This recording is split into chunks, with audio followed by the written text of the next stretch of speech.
Hello guys. आज हम प्राणियों के संरचनात्मक संगठन में कॉकरोच के बारे में जानने वाले हैं, जिसमें हमने टिश्यू और मेढक के बारे में समझ लिया था। तो आइए कॉकरोच के बारे में यानी तिलचट्टी के बारे में जानते हैं।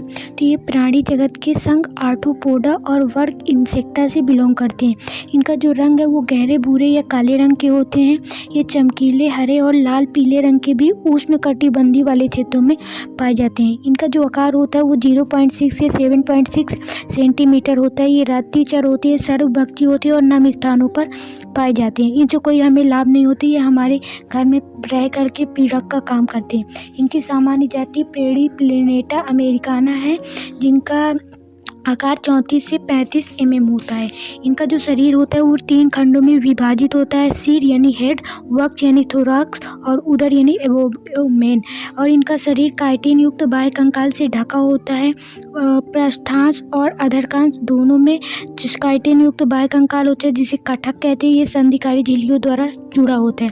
इनका जो सिर है उसमें एक जोड़ी नेत्र पाए जाते हैं, एक जोड़ी संगिकाएं पाई जाती हैं और ये संवेदी होती है, सेंसरी होती हैं। और त्रिकोणीय सिरा होता है जो लचीली गर्दन से जुड़ा होता है, जिससे इनका जो सिर है वो सभी दिशाओं में घूम सकते हैं, क्योंकि इनके गर्दन इनके सिर से अनुदैर्ध्य अक्ष के समकोण पर स्थित होती है।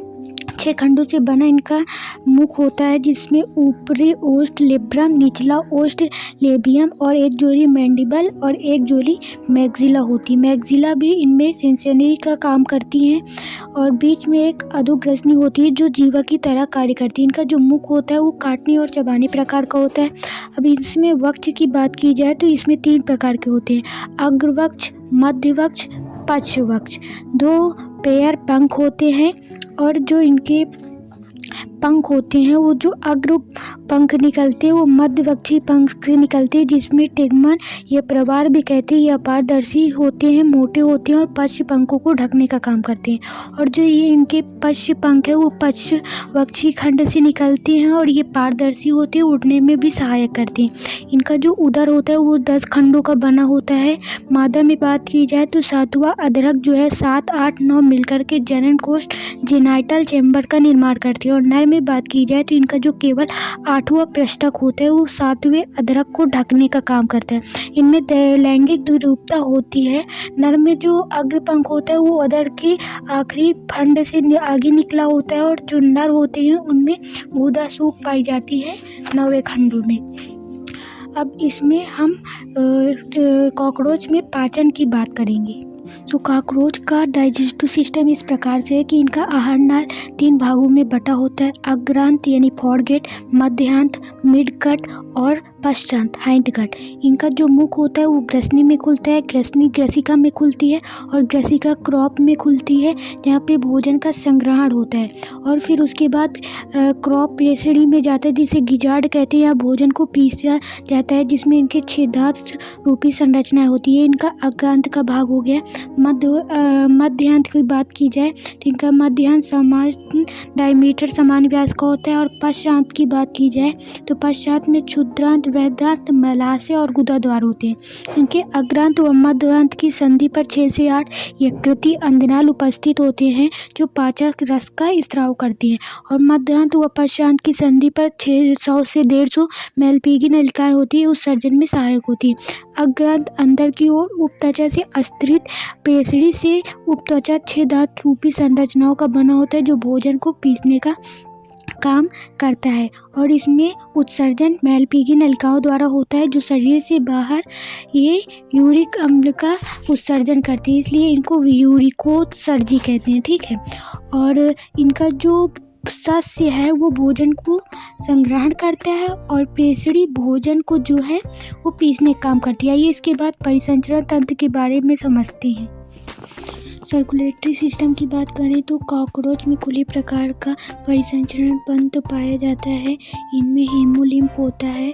इसका मतलब होता है कि इनमें कोई भी हीमोग्लोबिन उपस्थित नहीं होता, रंगहीन होते हैं। और इनमें प्लाज्मा जो है रक्त रंगहीन होता है।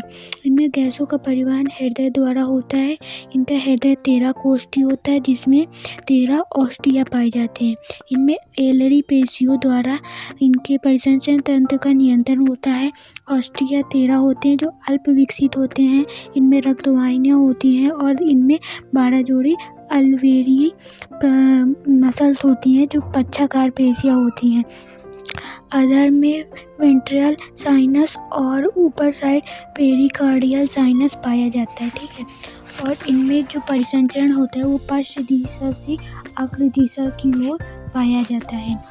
और इनमें अग्रधमनी होती है। हृदय जो है रक्त वाहिनियों से होते हुए तेज गुहा यानी शरीर के समस्त गुहाओं तक पहुंचाया जाता है। और रक्त वाहिनियाँ शरीर तल में उपस्थित होती है। शरीर का जो तरल भाग होता है उसमें रक्त वाहिनियाँ उपस्थित होती हैं। अब श्वसन तंत्र यानी रेस्पिरेटरी सिस्टम की बात करते हैं। इनका श्वसन तंत्र पार्श्व भाग में उपस्थित होता है जिसमें 10 जोड़ी श्वास छिद्र यानी स्पाइकल होता है। ये स्पाइकल इनमें मेन भूमिका निभाती है और एक अवरोधनी पाई जाती है जो स्पाइकल को खोलने और बंद करने में सहायता करती है। अगर इनमें श्वसन पथ की बात की जाए तो इनके जो श्वास छिद्र होते हैं वो वायु को लेकर श्वास नाल में जाते हैं।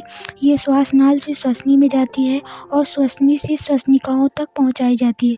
ये श्वसनिकाओं से ऑक्सीजन और कार्बन डाइऑक्साइड का विसरण करके ऊतक तक पहुंचाते हैं। ठीक है, अब इसमें उत्सर्जन तंत्र यानी एक्सक्रीटरी सिस्टम की बात की जाए तो ये यूरिक अम्ल का उत्सर्जन करते हैं, इसलिए इनको यूरिकोत्सर्जी कहते हैं। इनके जो मध्यांत और पश्चांत पर 100 से 150 मेलपीगी नलिकाएं होती हैं यानी यही उत्सर्जन का काम करती हैं। और ये पीले रंग की होती है, ग्रंथिल व रोम युक्त से स्तरित होती है।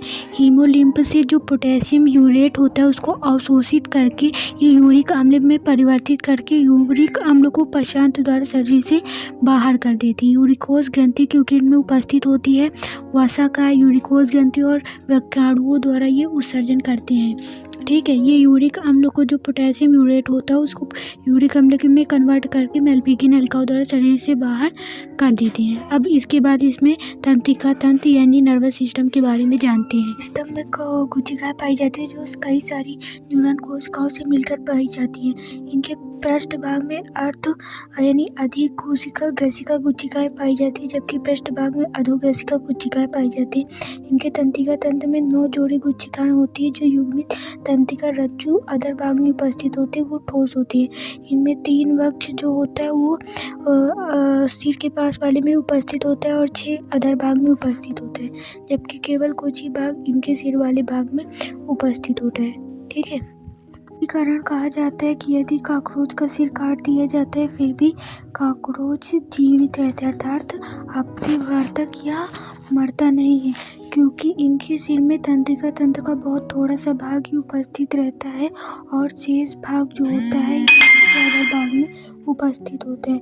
मुख भाग में इनका कट जाता है जिस कारण से ये भोजन नहीं कर पाती, इसी कारण इनकी मृत्यु हो जाती है। नहीं तो अगर इनका मुख भाग तंत्रिका तंत्र से संबंधित न हो तो ये काफ़ी दिनों तक जीवित रह सकते हैं। अब इनमें संवेदी तंत्र की बात की जाए तो इनमें 1 जोड़ी संयुक्त नेत्र पाए जाते हैं। इनकी प्रत्येक नेत्र में 2000 षटकोणी ओमनियोटिडिया पाई जाती है। ये रात्रि दृष्टि मोजेक दृष्टि होती है जिनमें अधिक सूक्ष्मता होती है और कम विभेदन होता है। इनमें संघिकाएं पाई जाती है। सेंसरी सिस्टम में मैक्सिलरी स्पर्शक होते हैं, लेडिबल स्पर्शक होते हैं और गुदालूम पाए जाते हैं। अब इसमें रिप्रोडक्टिव सिस्टम यानी जनन तंत्र के बारे में समझ। मेल रिप्रोडक्टिव सिस्टम देखा जाए तो इसमें 1 जोड़ी वृषण यानी टेस्टिस पाया जाता है जो 4 से 6 उदरी खंड में पार्श्व भाग में उपस्थित होता है। ये शुक्राणुओं का निर्माण करता है। शुक्रवाहिका या शुक्रवाहिनियों में जाता है जिसे वास डिफरेंस बोलते हैं। शुक्रवाहिका से शुक्राशय में जाता है जिसे सेमिनल वेसिकल बोलते हैं। इसमें शुक्राणुओं का संग्रह होता है।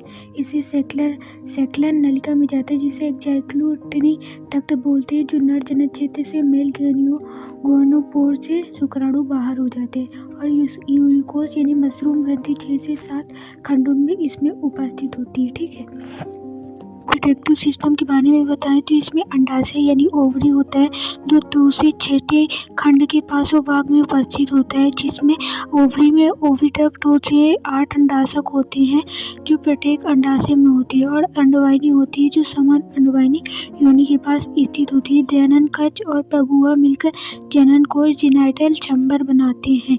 ठीक है, अब इसमें कुछ कॉकरोच में 13 बार निमोचन होता है का अंतर देखा जाता है। इसमें अप्रत्यक्ष परिवर्तन होता है। लार्वा अभिरक बनाता है। मेटाबोलिज्म प्रकार का परिवर्तन पाए जाते हैं। निषेचित अंडाणु जो अभिरक बनाते हैं, निम्फ जिसे बोलते हैं, वो 13 बार का अंतर करके वयस्क बनाते हैं और आखिरी का अंतर से पहले अवस्था में पक्ष स्थल यानी रिकविंग्स फ्लैप्स दिखाई देने लगते हैं। और मादा कॉकरोच में 9 से 10 अंड कवच मुक्त करती हैं और प्रत्येक कवच में 16 से निषेचित अंडाणु उपस्थित होते हैं। Thank you so much. Channel को लाइक, सब्सक्राइब, शेयर कीजिए। आपको वीडियो कैसी लगी कमेंट में ज़रूर बताइएगा।